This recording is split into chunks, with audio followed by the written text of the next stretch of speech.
Next up, we have a real badass. She is a New York Times best-selling author. Her book, Bright Line Eating, came in earlier this year and has done really well. She is a favorite of many people in here because her program converts really well, and also from being below her in the tally for Isabella's event, I know that she's also a powerful affiliate. Please welcome to the stage for a talk called Our Badly Behaving Brains, Dr. Susan Pierce Thompson.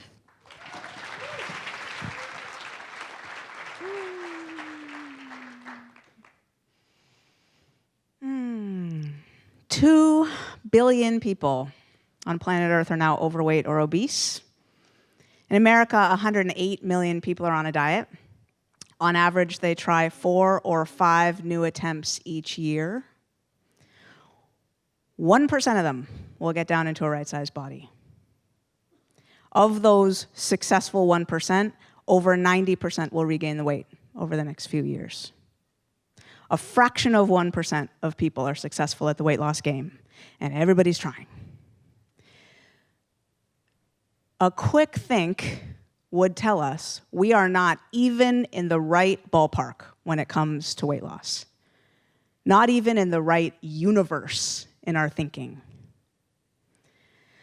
I think about this problem deeply and really differently because of my background. I was overweight as a kid. By the age of 14, I was doing drugs to control my weight. At 16, I was addicted to crystal meth, experiencing drug-induced psychosis. At 19, I was a prostitute without a place to live, doing crack cocaine. I got clean 23 years ago, 4 days from now, 23 years without a drink or a drug, and that's awesome, but food addiction took over my life. And by my mid to late 20s, I was obese.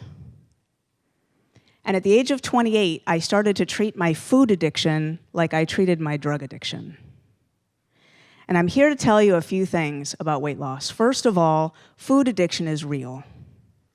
The only people who debate that are not food addicts, and they're not neuroscientists who study food addiction in the brain. I have a PhD in brain and cognitive sciences now, tenured professor, and I'm telling you, in the brain, food addiction is drug addiction. And I tell you that from personal experience too. We are not thinking deeply enough about what food addiction means. When we think more deeply about it, first of all, it becomes clear that not every brain is equally susceptible. Research on both humans and rats shows that 1/3 of brains are highly susceptible, 1/3 of brains are moderately susceptible, and 1/3 of brains are not susceptible at all, which means that you can't take your experience with food and apply it to everybody else in the room. Also, it doesn't break down by BMI the way you might think it would. 22% of slender people test out as full-blown food addicts. And 49% of obese people test out as not full-blown food addicts.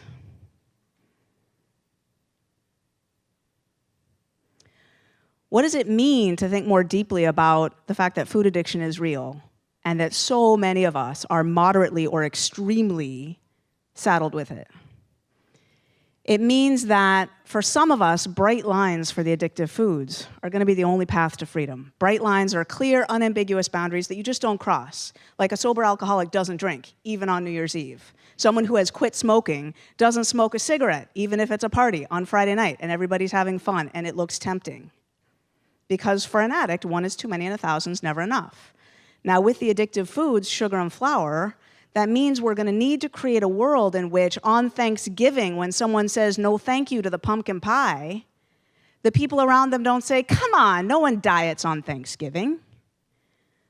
Well, 1/3 of our kids are going to grow up to have diabetes. Half of our kids of color are going to grow up to have diabetes. We need to change the way we think about addictive foods. And we need to create a safe world in which, just like on New Year's Eve, when someone says no thank you to the champagne because I don't drink, we respect that. And we understand that how we have learned to deal with food, to stay happy and healthy, is not how necessarily all the people around us need to deal with food to stay happy and healthy. Bright lines for food are not for everybody, but they are for a lot more people than who realize it. a lot more people than who realize it. So we need to change our kids' menus in restaurants. And we need to create a world in which it's safe to say no thank you to pumpkin pie on Thanksgiving. Thank you.